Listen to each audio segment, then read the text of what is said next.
10 years. It's crazy to me that I've been at this for 10 years. And I figured a good way to do a 10-year anniversary would be, honestly, to do a bit of a retrospective. Talk about what this hobby has meant to me over the years. The footage you'll see in the background is just some old LP footage. I figured, you give me something to look at while I'm talking about this, but it's mostly going to be a podcast-style video, so why don't we get started with how I got into this. So, maybe around 2010 or so, give or take, I started watching YouTube pretty religiously. There was Screw Attack and CJS001. They were my gateways to the concept of countdown videos, and I fell in love pretty quickly. I mean, it's such a cool concept. It's just, you take a topic, you think of things that fit that topic, and you rank them. It's simple, it's effective, and it's fun. Then over time, I saw more. I saw Alex Roshan, Josh Scorcher, The Quarter Guy, Benjamin, a few others that sadly kind of fell off. It's kind of tragic looking back. Anyways, so around 2014, when I was graduating high school, I thought to myself, you know what? I could do this too. So shortly after I relocated to college, I'm not going to say exactly where, because I don't want to, I decided I'm going to try this.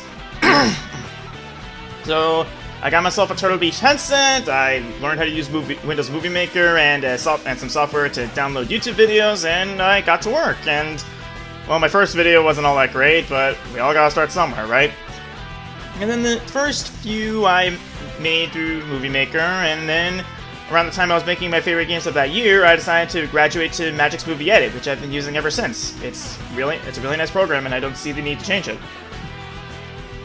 So yeah, and as I did videos more and more, I felt myself getting better and better. And it was around the time I made my top 10 favorite boss battles the first one anyway, that I felt like I really started to establish my own style. Like, I like to be as informative as I can, while also sprinkling in a few jokes here and there. Like, I try to do my own thing. I stress, not to come up with somebody else. Sometimes I fail at that, but it is what it is. So yeah. And then later on, I got myself an Elgato, my own recording software, and I decided to get into Let's Plays. As you probably know, I started with a Let's Play of Mega Man X3, my favorite of the series. It was a lot of fun. And that Elgato also let me be a lot more creative with my countdowns because, well, I could record my own footage. I wasn't constrained by what I could or could not find.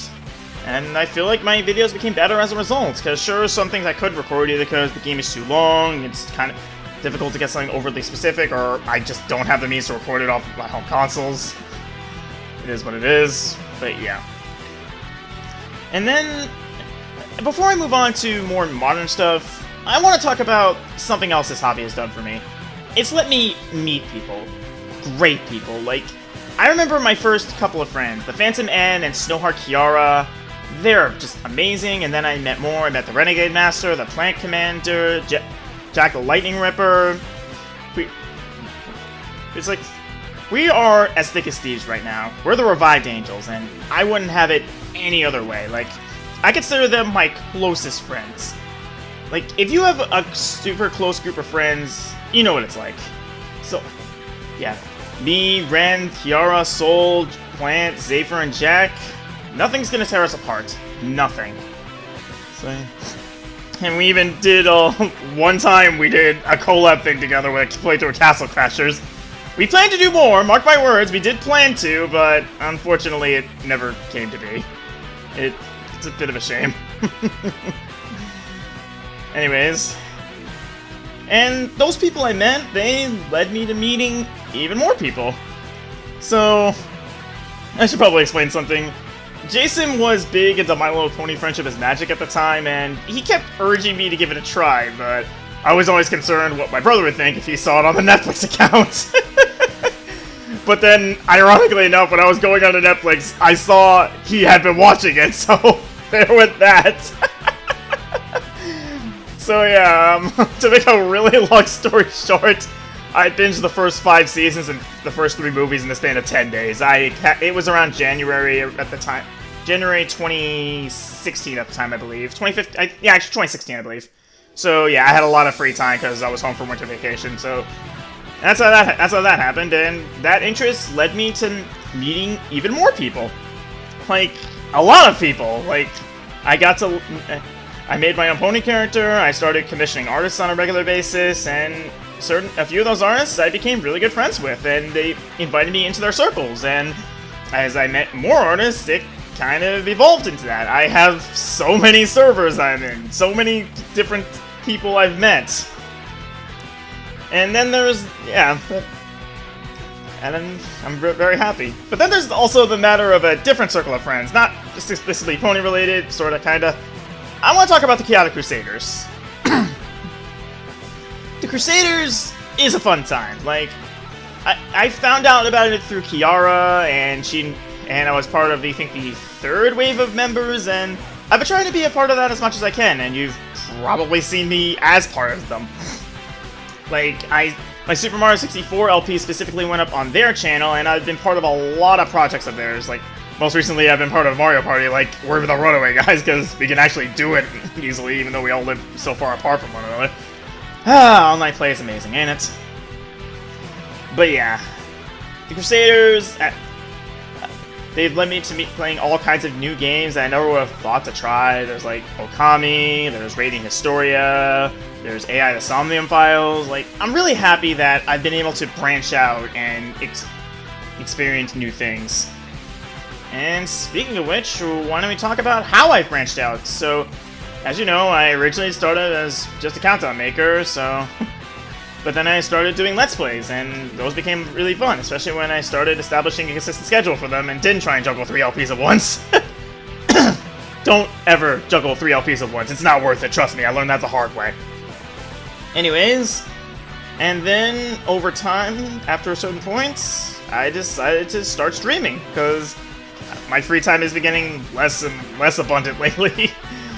So yeah, I decided that maybe doing live streaming would be better since I wouldn't have to worry about editing, and it's also been really fun. Like, I remember I tried it first time years ago, and I lost interest pretty fast because it wasn't quite the same as LPing. But then when I started doing a lot more stuff, having a full-time job and all that, it became harder and harder to keep up with Let's Plays. So after my last one, which was Explorers of Sky, that's it, which just Louise, that went on for a while.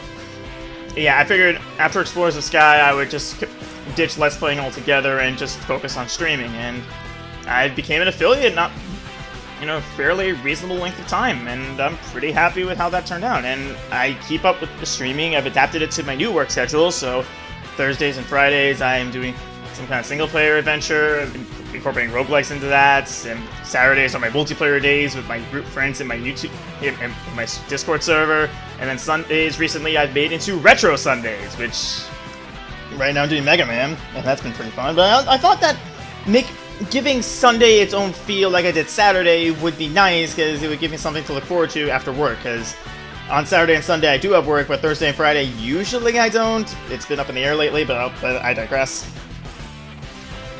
And yeah, that's basically been my story. I've been a YouTuber, and now I'm a Twitch streamer, and I'm super happy. Like, this hobby of mine has been probably the best thing that's happened in my life. Like, I've been able to express myself creatively, I've been able to meet so many kinds of new people, I've been able to branch out into stuff I never would have thought possible. It's been fantastic. But what's going to be next for me going forward? Honestly, it's kind of hard to say. Like, I want to keep going right now. Like, 10 years and going strong, I think that's a pretty big milestone. And I can comfortably juggle my work life and my hobby life pretty easily right now, because I do a full-time job. That's just 40 hours a week. But I know someday I will have to say goodbye to this. But when I do, I know I'll be happy. I've met people. I've been able to make so many videos that people genuinely enjoy. Sure, I haven't hit the big time, but that's okay. I'm capable with just having fun and enjoying myself with my videos, my streams, and all the stuff I do with my friends, acquaintances, new people I meet, and even total strangers sometimes. So yeah, this wasn't much, I know, but I just finished 10 more favorite indie games a few weeks ago, and I wanted to do something for the channel's 10th anniversary, so I hope this was at least fun to listen to. So yeah, I'm hoping to have at least one more video out before I decide to do my favorite games of the year, which I know is going to be sometime January, February next year. We'll have to wait and see. But yeah, thanks for joining me. Until next time, this is Zero Dragon, signing off.